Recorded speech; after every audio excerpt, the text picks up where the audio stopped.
Hey everybody, my name is Pascal. My nickname is SmithF in the ninth age world, and I'm 36 years old. I'll be playing for Team Belgium this year at the ETC.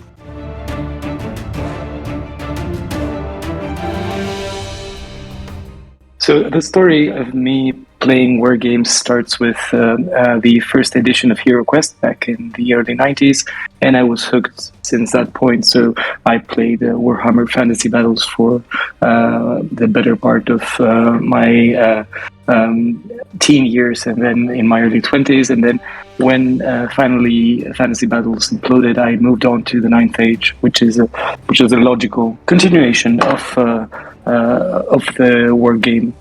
And so since then, I've been playing the Ninth Age, and I've been also participating from time to time with rules writing and with army book writing whenever I can.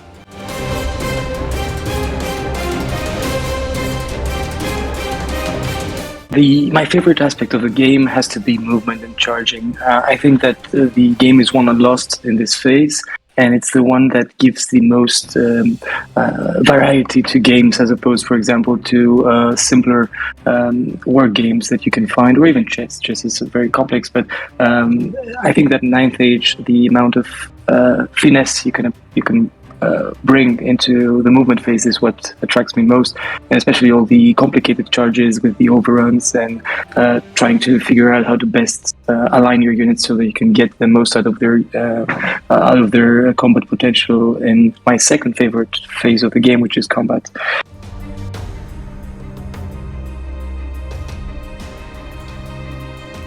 ETC is the pinnacle of wargaming in the Ninth Age, and it's the event that we all wait for all year long. And I've been very fortunate to be able to participate since 2016, which was the first year when we played the Ninth Age, and I've been part of the Team Belgium ever since. So I'd say since late 2015, that's about 7 years of playing with this team, which is an excellent mix of players and of very fun people to be around.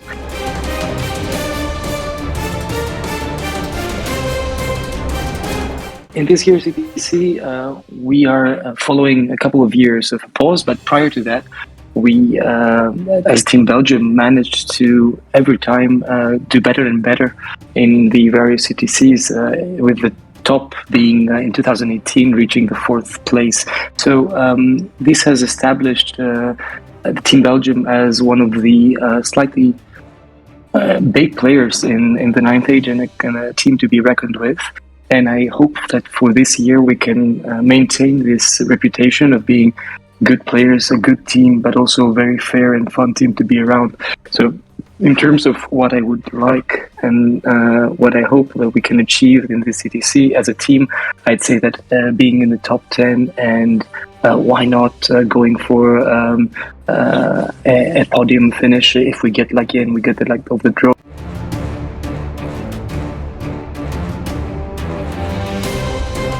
The personal goals I've set for myself for this ETC was the first one was to manage to go, and that's looking positive. The second one was trying to get to play as many new people as I can, and with as many different armies as I can. So it's for me, it gets repetitive when I get to play 4 or 5 games against vampire counts, for example. So if I manage to play new fun people with various types of armies, I'll be fun. I'll be happy. And finally, yeah, if I can.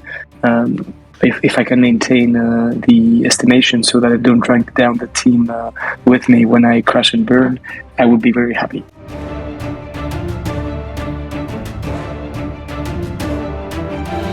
So in this ETC, I will be playing the Beast Herds, which is an army I've been playing for, actually since a bit before the first lockdown, so it's been a couple of years now. And it is an army that focuses on movement and on aggressive maneuvers and on trying to get the most combats and the most favorable combats, and to just roll up a flank and get the very favorable result by eliminating the most out of the opponent's army. So it's not an army that plays very safely for a 10-10 result or for a small loss. So my list focuses on mobility and on special deployment with Beastford, which is something that they do very well. And what that brings to the table is an army that is combat heavy and that can assault the enemy army from all sides very early in the game.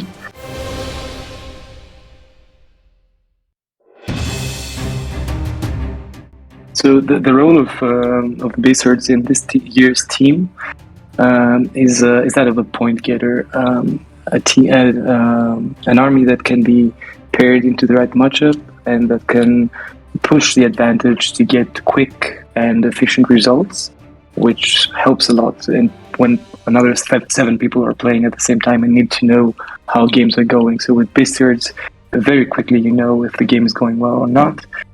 And on top of that, from time to time, they can surprise the opponent because there are not very many Beastford players, and especially not many with lists like the one I'm bringing this year. And this can surprise people, causing them to evaluate badly a match and allowing the Beasts to bring in a favorable result in a bad matchup.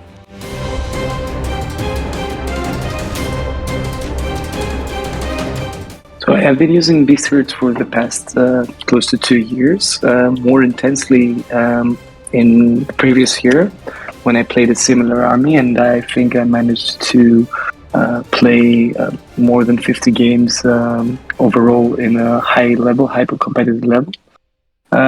So this iteration draws very heavily upon my experience from last year's Beastford list, and with the points updates I was even able to add some extra items, some extra quality of life options that made it better. But this year I've played less, but still managed to get a good 20-30 games with Beasts in preparation for the ETC, and the preparation is still ongoing, so hopefully I'll get some more before we get there.